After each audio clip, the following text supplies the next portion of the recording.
The real story is that if one looks at the totality of Chinese expenditure on developing advanced semiconductors, it's not tens of billions, it's actually hundreds of billions, and most of that money has to date gone to waste. China is turbocharging its drive to become the next tech superpower. It just launched its biggest ever fund into its chip production, worth $47.5 billion. Currently, China isn't producing the world's most advanced chips. Those are being manufactured in Taiwan, South Korea, and the United States. The investment is meant to change that. With me here to discuss is Nigel Inkster. He's the author of a book called The Great Decoupling on the US-Chinese struggle for tech supremacy. Nigel, $47.5 billion, that's an incredible sum to pump into a single industry. Why are homegrown chips so important to China? Well, there are two reasons. Firstly, as you say, China has this overriding ambition to become globally dominant in advanced technologies. That for a combination of factors, it's historical recovery from the so-called 100 years of humiliation at the hands of the West, the need to re-establish China's self-image and identity as a leading advanced country. But there are also a range of other factors. China is now pursuing an economic strategy which is based on what is called new quality productive factors. In essence, what this is about is moving as rapidly as possible up the technology value chain with a focus on efficiency and productivity. And this reflects the fact that China's old economic model, the export-led model, has run out of road, and they need to find something new. Internal consumption doesn't really work with a leadership that is fundamentally communist and thinks about the economy in terms of production, not consumption. China is not, for ideological reasons, prepared to financialize its economy. Xi Jinping has been adamant that the role of China's finance industry is to support the, quote, real, unquote, economy. China is facing a demographic cliff edge. For all these reasons, they're in a situation where moving rapidly up the technology value chain is really the only option that they have. But then, of course, there comes the question of relations with the United States. And it has been the case that for some time now, China has been seeking to reduce its reliance on US technologies. Again, under Xi Jinping, security has become a kind of leading preoccupation of the Chinese Communist Party, trumping all other considerations. And in this context, China is desperate to reduce its dependence on US technology as far as possible. It's done it already with the internet. It's done it already with hardware. It's now looking to do it with software, as enterprise software as well, but also, of course, semiconductors and other relevant advanced technologies. Now let's put this into perspective a little bit, because this latest cash injection is the third in a row, actually, of a line of investments called the Big Fund. And the Big Fund is meant to boost China's chip self-sufficiency. The government's chip investments have shot up over the years from $19 billion in 2014 to $27 billion in 2019 and now $47.5 billion. Nigel, how does this compare to the investments other countries are making in their semiconductor industries? Okay, well, I mean, I think when you're talking about this, there really are only two games in town. There is China, the US, and with the US, closely allied countries like Japan, South Korea, and though it's not a country formally recognized as such, Taiwan, which has, so to speak, bet the farm on becoming the world #1 in terms of manufacturing the most advanced semiconductors. I mean, the sums of money that you just mentioned are not the whole story. The real story is that if one looks at the totality of Chinese expenditure on developing advanced semiconductors, It's not tens of billions, it's actually hundreds of billions, and most of that money has to date gone to waste. The so-called big fund that you mentioned has been the subject of extensive corruption in the past, and that is being investigated and cleaned out.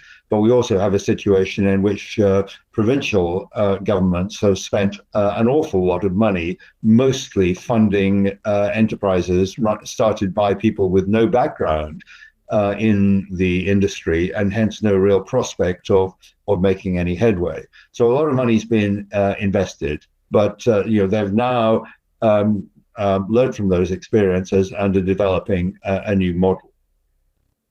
Right, so much money being spent in a move to catch up to the United States, Taiwan and South Korea, as you mentioned. But is China really on a path to catching up? How sophisticated, for example, are the chips that are currently being produced in China? And how might this money help improve things? Yeah.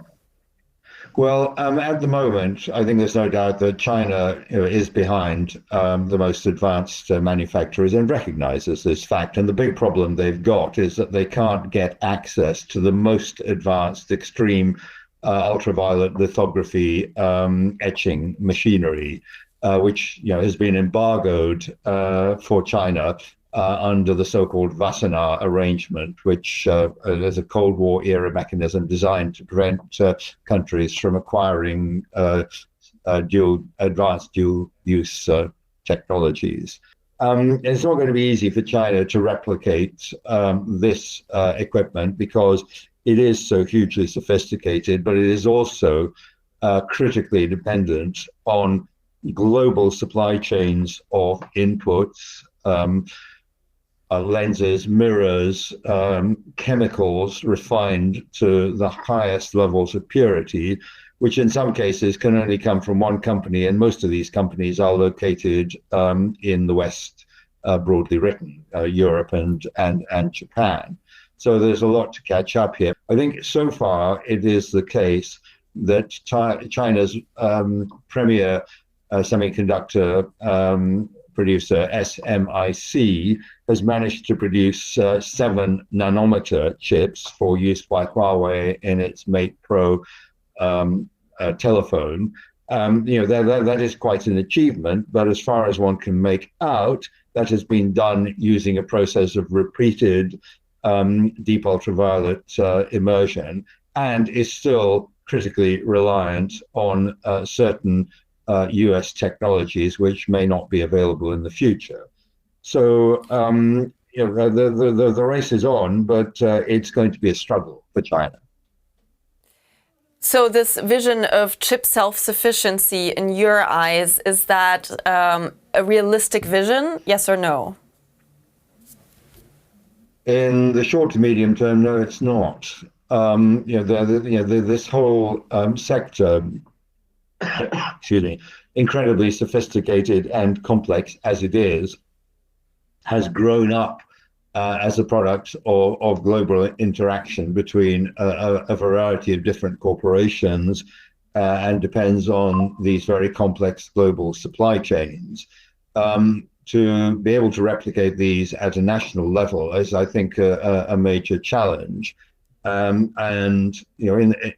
It's difficult to see how in the short to medium term, certainly in the next 10 years, it's going to be possible to become for any country to become fully autonomous in this area.